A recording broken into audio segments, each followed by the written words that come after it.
Vamos estar abrindo as nossas Bíblias no livro de Neemias, no seu capítulo 5, do verso 13 ao verso 19. Livro de Neemias, no seu capítulo 5, do verso 13 ao verso 19.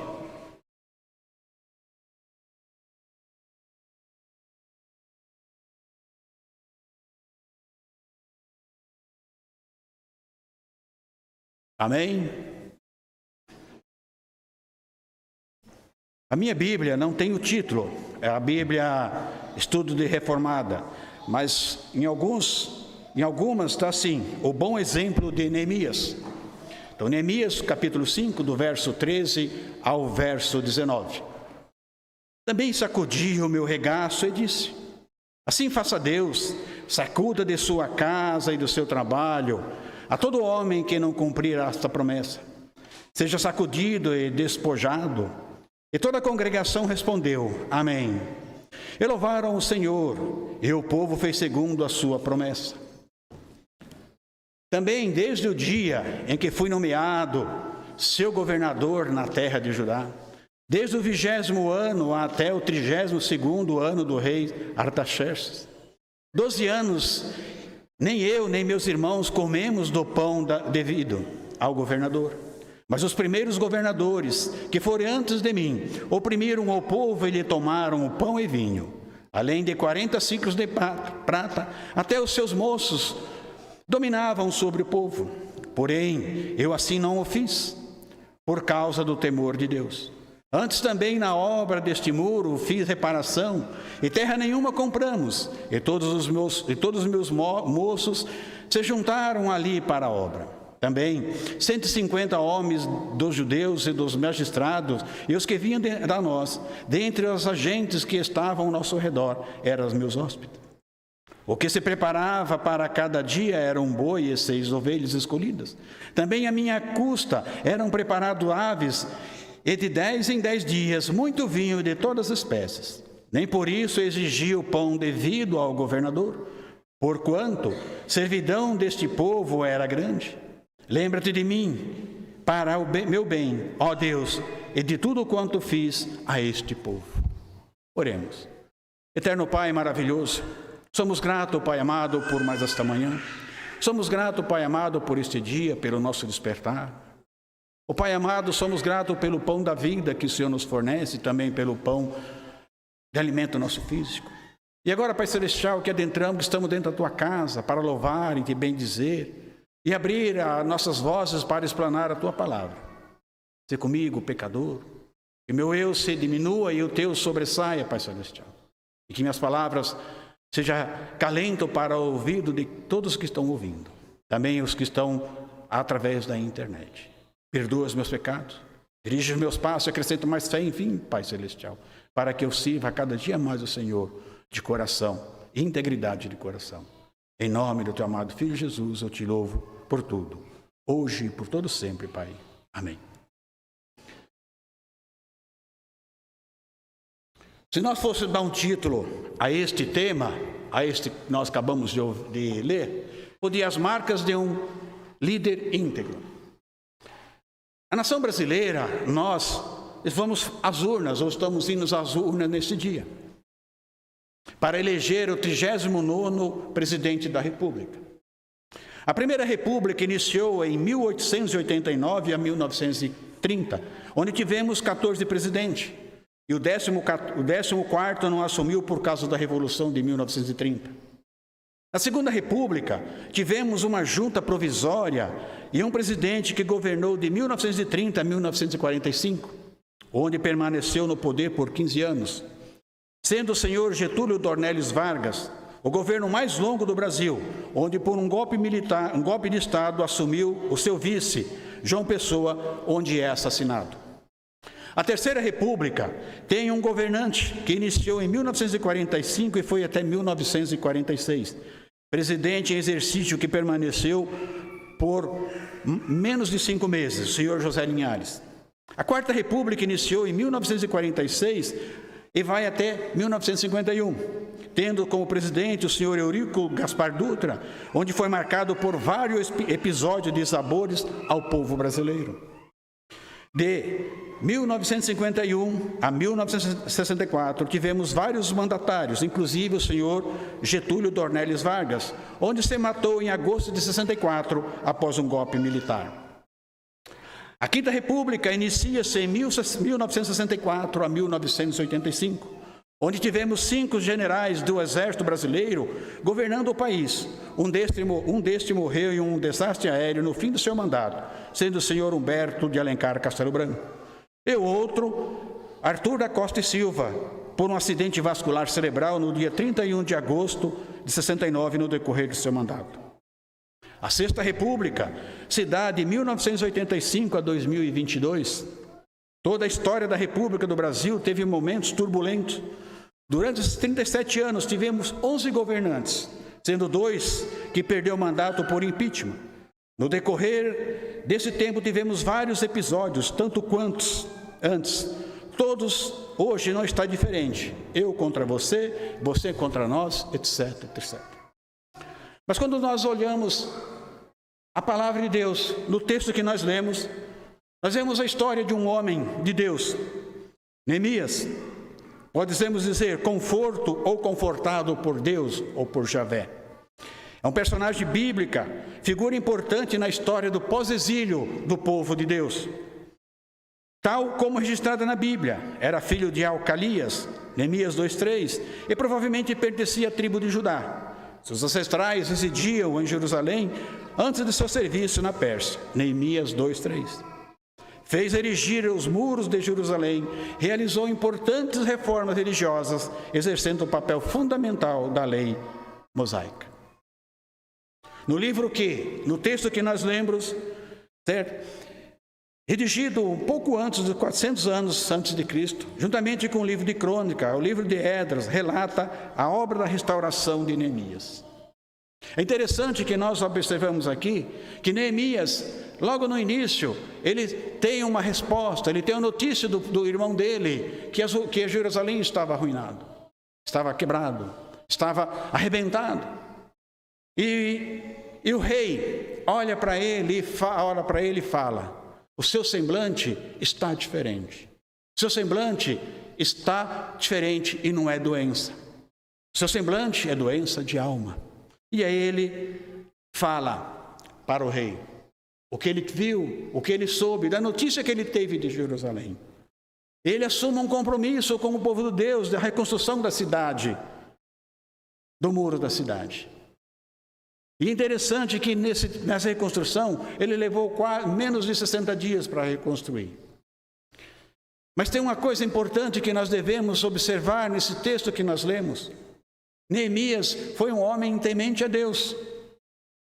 Nós vemos na introdução da mensagem que nós vamos eleger o 39º presidente. Nós tivemos na escola dominical o que aconteceu com a nossa Constituição de 1988. Quando nós olhamos para o verso 1 ao verso 12 do capítulo 5, vimos que Neemias tem coragem para confrontar os nobres acerca da usura. Eles haviam se aproveitado da crise econômica para enriquecer. Eles emprestavam dinheiro com juros altos aos seus irmãos e acabaram tomando suas casas, vinhas, terra e filhos. Mas não bastou apenas coragem a Neemias. Ele precisou também de um exemplo de vida.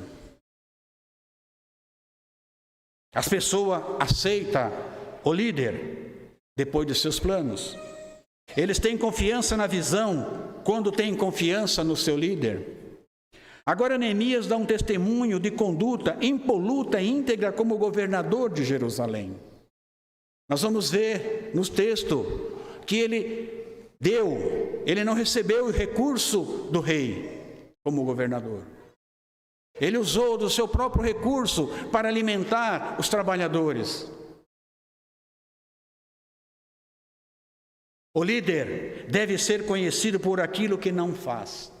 Um líder é conhecido por aquilo que faz e também por aquilo que não faz. Nós temos várias lideranças no Brasil. Nós temos várias lideranças na igreja presbiteriana. Nós temos várias lideranças no estado do Paraná. Nós temos várias lideranças no governo municipal. Nós vamos eleger neste dia. Claro que está a vontade de Deus, Ele já tem o seu escolhido. Mas nós vamos eleger deputado estadual, deputado federal, senador e presidente da República. E o governador do estado. Nós temos que estar olhando o que é liderança. O que esses líderes podem fazer pelo Brasil? O que esses líderes podem fazer pela nação? O que esse líder pode não fazer para a igreja? Neemias alista 3 coisas que um líder íntegro não faz. Em primeiro lugar, Neemias segue o passo dos políticos, não segue os passos dos políticos oportunistas. Também sacudiu meu regaço e disse: assim faça Deus, sacuda de sua casa e de seu trabalho todo homem que não cumprir sua promessa, seja sacudido e despojado. E toda a congregação respondeu: amém. E louvaram ao Senhor e ao seu povo segundo a sua vontade, sua promessa. Mas os primeiros governadores de Jerusalém não foram assim. Eles foram opressores, usaram de usura, eles usaram de todas as artimanhas que o povo que podia retirar do povo. Neemias não. Neemias foi diferente. Neemias tratou, no verso 15, tratou o pessoal, o povo, com o seu pão. Ele tratou o povo com o seu vinho. Ele matou bois, ele matou ovelhas, ele matou aves para dar comida ao pessoal. Neemias foi um governador diferente. Neemias não aproveitou das oportunidades que ele poderia, se quisesse.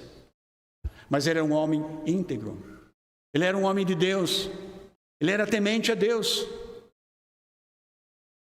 E ele faz essa declaração.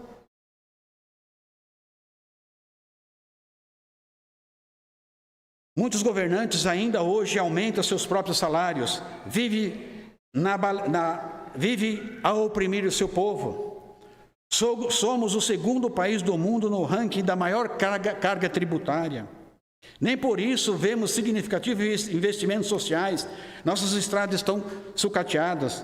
Nosso sistema de saúde pública está cada vez deficiente. Nossa educação vai tão mal que pesquisa feita pelo IBGE em 2010, 75% da população brasileira não sabe interpretar o que lê. A segurança pública nem se fala.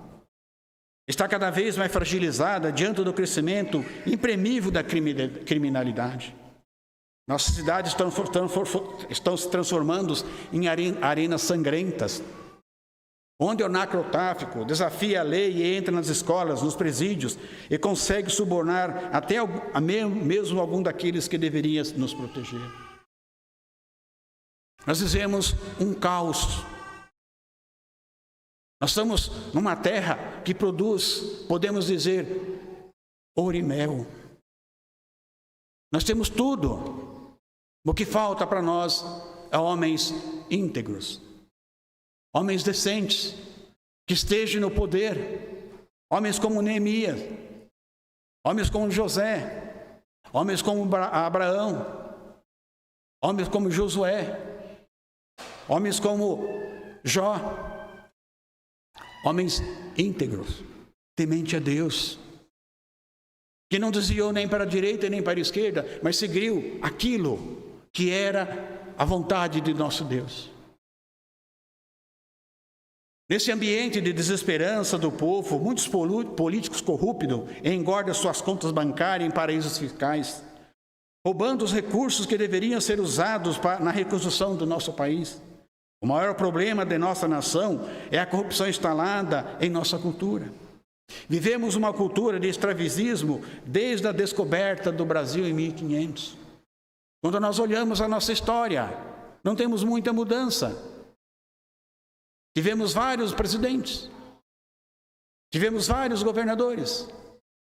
E quando nós olhamos para a atualidade, qual que é o aspecto que nós vemos? Nós temos uma responsabilidade, meus irmãos. Não somente eu, como a igreja presbiteriana, o povo brasileiro, o cristão, tem uma responsabilidade para conhecer os candidatos. Homens tementes, homens que se desviam do mal, homens íntegros. Em segundo lugar, Neemias não permite esquema de corrupção e opressão do seu governo. Oprimiram o povo e lhe tomaram pão e vinho, além dos 40 ciclos de prata. Os primeiros governadores não apenas oprimiram o povo de Israel, mas permitiram que seus moços também armassem verdadeiras redes de extorsão para saquear o seu povo. Seus subordinados mordiam sem piedade o erário público. Quando nós olhamos para esse texto e olhamos para a realidade do nosso país, da nossa nação, do nosso Congresso, das nossas Assembleias Legislativas, das nossas câmaras de vereadores, o que nós vemos é um retrato do passado. E muitas vezes nós ficamos calados. Muitas vezes nós falamos, cristão não pode participar da política. Ele tem que participar da política. Ele faz o necessário participar da política. Ele não pode ser politiqueiro. Neemias foi um governador. Ele participou da política. José foi um político. Ele participou da política. Ele foi o segundo governador, segundo mandatário do povo de Deus, depois que ele falou do sonho para o faraó. Abraão foi um governador. Josué foi um governador. Ele foi um político. Ele se afastou do mal. Ele não conviveu com a corrupção, com a usura. O sistema estava contaminado pela corrupção. O povo era explorado de todos os lados. Neemias não permitiu que poucos oprimissem muitos. Ele fez seus servos trabalharem em vez de explorar o povo. E muitas vezes nós vemos o contrário. 513 homens eleitos por nós para nos conduzir, para fazer leis boas, leis razoáveis para o povo brasileiro. Eles fazem leis para que eles sejam agraciados. Nós temos os advogados aqui que vê nas artimanhas das leis as brechas para entrar para a usura. Mas Neemias não fez isso. Ele fez que o seu povo trabalhasse. Os seus moços trabalhassem para uma melhor condução do povo. É vergonhosa a situação que vivenciamos em nosso país, quando partidos políticos loteiam os cargos em empresas públicas para seus apadrinhados se lucratarem. Os concursos públicos são fraudados, licitações para os serviços e obras públicas são decididos não pelo critério da competência, mas do suborno. Quanto eu vou ganhar? Essa mancha em glória em nossa história precisa ser apagada. Precisamos escrever nosso futuro com mais dignidade. Meus irmãos, estamos para eleger deputado estadual, deputado federal, senador, governador e presidente. Temos que fazer, apesar, nós percebemos que até horário político eles diminuíram para que nós não possamos conhecer os prováveis políticos. Se nós pensarmos, pararmos um pouquinho, a 2018, teve a eleição para prefeito e vereadores. E era por maior votação absoluta. O próprio Congresso fez uma lei para fazer a federação, porque muitos daqueles que votaram na lei não seria reeleito este ano. Artimanhas para que eles se apoderem do poder. Temos que ter consciência. Em terceiro lugar, Neemias, ele não se aproveita da miséria alheia para enriquecer. Neemias não fez como os nobres que aproveitaram o momento da fome dívida, pesados tributos, perda de liberdade e a esperança dos trabalhadores aflitos para comprar sua terra e assim acumular seus posses.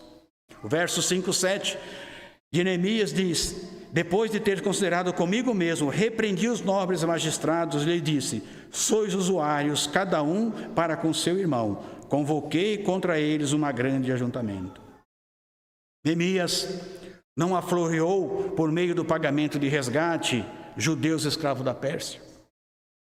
Neemias não fez como os governantes anteriores,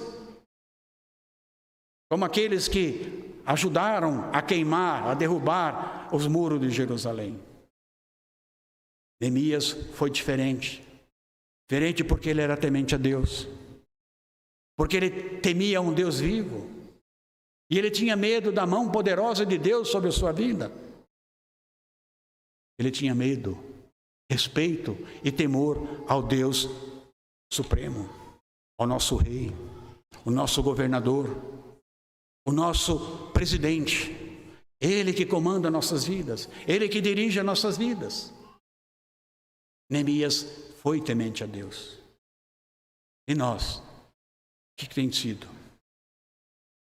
A crise sempre interessa aqueles que vivem da exploração. A ganância é um pecado terrível aos olhos de Deus. O profeta Isaías lançou em seu livro contra aqueles que ajuntam campos e casas e se assentam como os únicos senhores da terra. Ai dos que ajuntam casa a casa, reúne campo a campo, até que não haja mais lugar. Fica como os únicos moradores no meio da terra.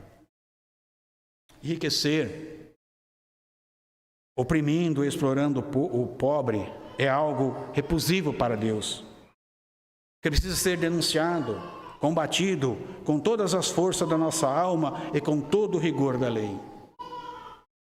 Muitas vezes nós ouvimos, nós vemos e nos calamos. A igreja muitas vezes está sendo omissa com o que está acontecendo no nosso país. A igreja muitas vezes está sendo omissa com o que acontece no nosso município.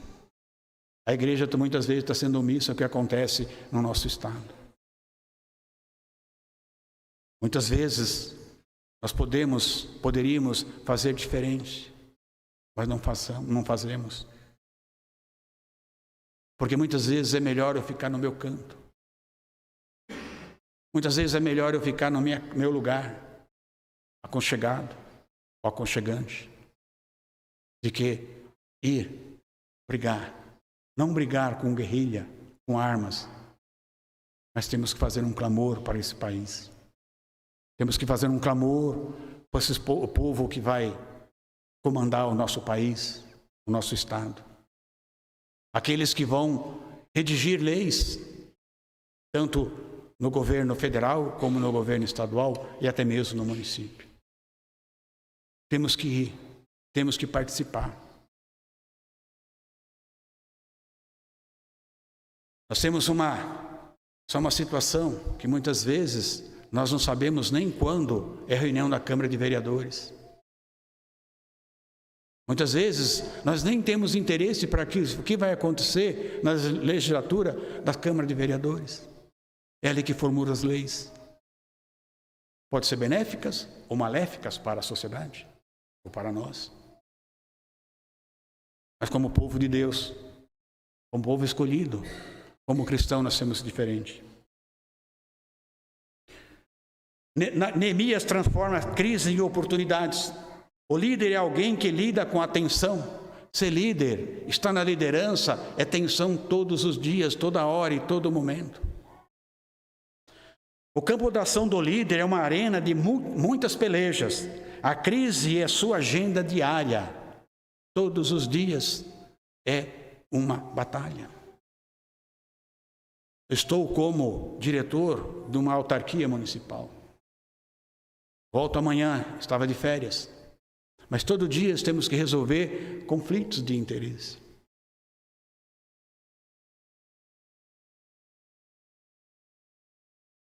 A população não paga água e chega para nós e fala que não pode pagar água, porque como que a Saema cobra água se a água é de Deus? Mas antes da água chegar na casa dele, tem um custo. Antes da água chegar na casa de vocês, do munícipe, nós pagamos hoje R$295 mil de energia elétrica para chegar a água na sua casa, na minha casa. Mas a crise é uma encruzilhada que leva os fracos ao fracasso e os fortes consagrados a vitórias. A crise denuncia os covardes e descobre os heróis. Neemias transformou a crise em oportunidades. Transformou o clamor em louvor. O povo estava oprimido, chorando. E depois, após a construção do muro, eles cantaram, louvaram ao Deus vivo, ao Deus onisciente, ao Deus onipotente e onipresente. Esse Deus que cuida de mim, que cuida de vocês, que cuida de nós, que cuida da nação. Muitas vezes temos líderes cuidando do nosso país, porque o povo de Deus muitas vezes é omisso. O povo começou com um clamor cheio de dor por causa da opressão e terminou louvando a Deus cheio de alegria. Que possamos começar a clamar, a louvar a nosso Deus por tudo que Ele tem feito, mesmo que sejam governantes corruptos, nós possamos louvar, porque Deus escreve tudo, Ele sabe tudo, Ele conhece tudo. Não cai um cabelo de nossas cabeças sem a permissão dEle. A crise é uma encruzilhada que uns abate e outros exalta. Uns olham para os problemas, outros olham para oportunidades. Uns veem as dificuldades, outros a solução. O clamor tornou-se a reunião festiva de louvor. Por quê? Porque Neemias teve a capacidade de indignar, confrontar, exemplificar, pedir restituição e dar exemplo. Neemias fez a diferença num povo oprimido, num povo quebrado, um povo moído. Quando nós adentramos no capítulo, no livro de Neemias, no início, vemos o semblante dele. O povo dele rebentado. Poucas pessoas tinham lá. Pessoas que não conseguiriam levantar, uma pá. E Neemias entrou na cidade sozinho, verificou tudo o que estava acontecendo, orou ao Deus vivo. E ele fez um clamor, e o povo veio com ele. Neemias foi diferente. Neemias fez a diferença. E Deus pode fazer a diferença nesse país e nessa nação e nossa vida. Ele tem o poder de fazer isso. Basta que nós clamamos e façamos a nossa obrigação. A palavra de Deus é obedecer. O alfabeto de Deus é obedecer. E muitas vezes nós, como cristãos, temos desobedecido. Muitas vezes, como cristão, nós estamos alheios às situações ao nosso lado. Nós temos que ter os olhos como os olhos da águia. Olhar a 360 graus. E muitas vezes nós só olhamos na frente do nosso nariz. Como povo de Deus, nós temos que fazer a diferença. Nós temos que ser como Neemias.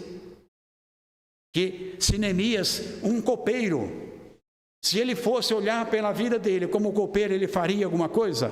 Não, mas ele não olhou pelo serviço dele, ele olhou para o Deus do serviço.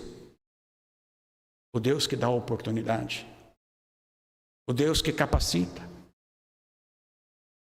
Muitas vezes, nós queremos fazer alguma coisa, mas não tenho competência. Mas Deus capacita a quem Ele quer. Deus capacita a quem tem que enviar.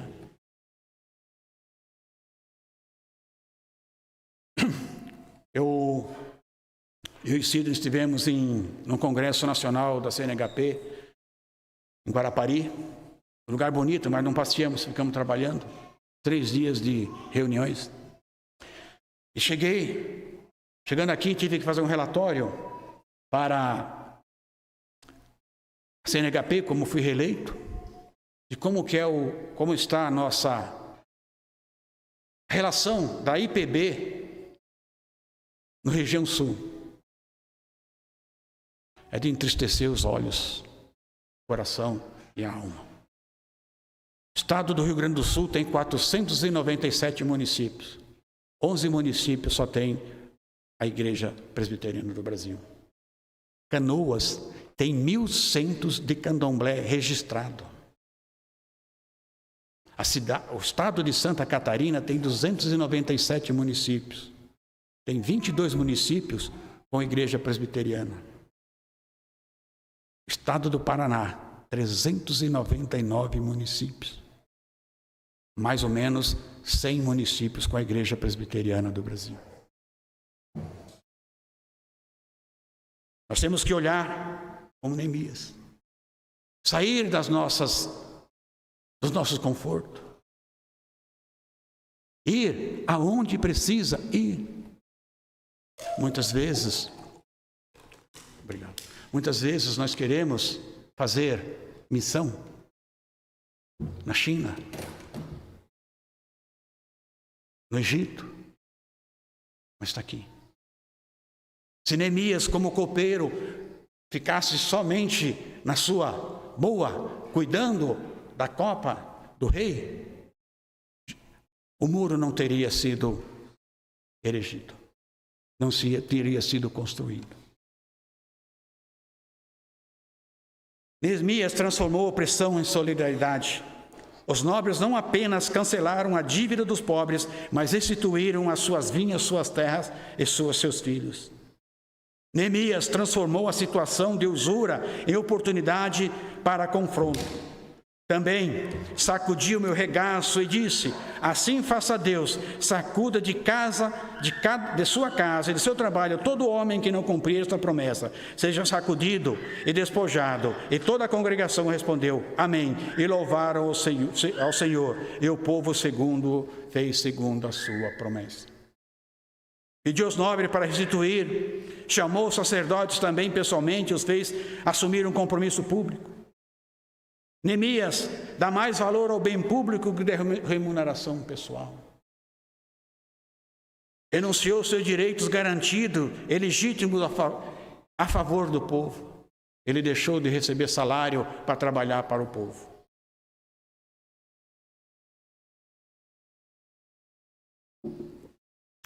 Neemias, em vez de enriquecer-se e engordar sua conta bancária, ele renunciou o seu próprio salário para socorrer o povo em tempo de aflição. Hoje ouvimos legisladores, seja no âmbito estadual, nacional, buscando aumentar seus salários de forma abusiva, fazendo leis que beneficiam ele. A corrupção vultosas. Neemias dá mais valor ao trabalho do que a indolência luxuosa. Os outros governadores viram o cargo como uma porta aberta para o benefício pessoal, para o enriquecimento rápido, para o favorecimento dos seus aliados. Ele não. Neemias, o homem que liderava o povo, que ele estava junto do povo, que defendia o povo, que trabalhava com o povo e pelo povo. Quando um líder está mais interessado em si mesmo e seus investimentos, as aventuras pessoais, do seu trabalho, seus subordinados logo perecerão. Neemias realizou o trabalho pessoal e também da equipe, um trabalho contínuo, abnegado e eficaz. Neemias dá mais valor à benevolência do que a política de levar vantagem em tudo. O jeitinho brasileiro. Neemias não fez isso. Neemias foi diferente. Ele demonstrou amor às pessoas. Não somente o amor das pessoas, mas pela dificuldade das pessoas. Ele fez por amor. Ele fez com o coração. Ele fez com a alma. Ele fez com todo o seu entendimento. Porque o entendimento não era dele, o entendimento era de Deus. Porque ele é um homem temente a Deus. Neemias emprestou e perdoou a dívida dos pobres. Neemias dá mais valor à integridade do que às vantagens pessoais. Neemias é um homem que manteve sua integridade intocável durante todo o seu mandato de 12 anos. A Bíblia relata que ele foi intocável. Ele não fez nada de usura. Ele somente usou daquilo que ele poderia para que o povo ajudasse e colaborasse com a reconstrução da cidade derrubada e queimada. Quantas vezes já fomos enganados e ficamos frustrados com as promessas de alguns políticos? Prometeram seriedade, lisura, honestidade, combate à corrupção, e logo depois, com a instalação de algumas comissões parlamentares de inquérito, quando destamparam o foco do abismo, sentimos cheiro de enxofre no ar. A corrupção estava orquestrada e o governo já loteado com ratazanas. Meus irmãos, Neemias, ele usou da brecha. Ele usou da oportunidade, não para se vangloriar, mas para exaltar o Deus eterno. Porque o líder deve fazer, um líder íntegro tem motivações corretas. Neemias menciona aqui 3 motivações que levaram a agir de combate à usura: temor a Deus, compaixão pelo povo, esperança na recompensa divina. Neemias dava mais valor à bênção divina do que às vantagens pessoais e aos aplausos humanos. Neemias estava profundamente interessado no presente, não presente, mas sabia que sua recompensa estava no futuro. Neemias não procurava vanglória para ele. Ele procurava o que ele sabia, que ele estava caminhando para a cidade santa, a Nova Jerusalém. Neemias agiu como Abraão. Aqui não é meu lar, um viajante sou, meu lar é lá no céu. Jesus já preparou. A vida de Neemias nos ensina algumas lições do dia a dia. Primeiro, que um homem pode ser diferente no seu meio. Como estamos vivendo em nosso meio? Qual é a nossa reputação como servo de Deus? Segundo, que a autoridade do líder é fruto do seu exemplo. Como líder, como tem sido a nossa autoridade? Você entra às 8, pede para que não entre às 8 e você chega às 8h30. É para sair 17, você fala que tem que sair 17 e sai às 16. Você não vai no serviço e não avisa seu chefe, não comenta com o seu chefe, nem com seus subordinados, seus amigos de trabalho. Que quanto mais andarmos perto de Deus, mais poderemos ajudar as pessoas. Que a nossa recompensa vem de Deus e não do reconhecimento dos homens. Vocês podem ter certeza que muito pouca recompensa teremos dos homens. Mas a recompensa de Deus, ela está garantida. Desde que nós façamos a vontade do nosso Pai. Que Deus nos ajude a juntarmos tesouro no céu. Porque daqui nada levaremos. Malemar a roupa no nosso corpo. Que possamos ser íntegros. Que possamos ser temente a Deus. Que possamos refletir nas pessoas em quem nós vamos voltar. Para depois nós não ficarmos desolados.